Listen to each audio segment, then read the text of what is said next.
ومن أحسن قولا ممن دعا إلى الله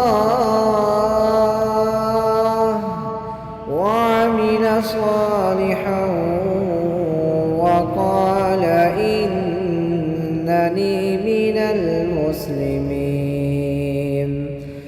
ولا تستوي الحسنة ولا السيئة، ادفع بالتي هي أحسن، فإذا الذي بينك وبينه عداوة كأنه ولي حميم.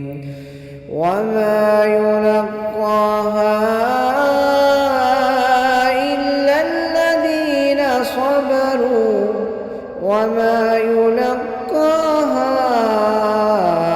إلا ذو حظ عظيم.